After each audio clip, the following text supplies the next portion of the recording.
কী কারণে শ্রীকৃষ্ণের নামের আগে কেন শ্রীরাধার নাম নেওয়া হয়, এর পিছনে লুকিয়ে থাকা আসল সত্য কথাটি স্বয়ং ভগবান শ্রীকৃষ্ণই বলেছেন।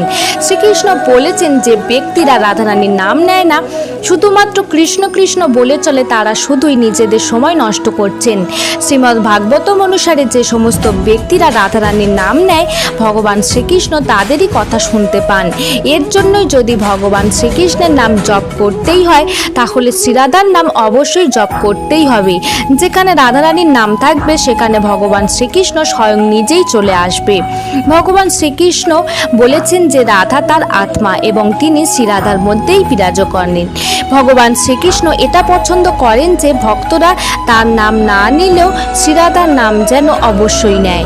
এই জন্য ভগবান শ্রীকৃষ্ণের ভক্তরা ভগবান শ্রীকৃষ্ণের আগে রাধারানীর নাম জপ করে যারা, ভগবান শ্রীকৃষ্ণ তাদের উপর একটু বেশি সন্তুষ্ট হন।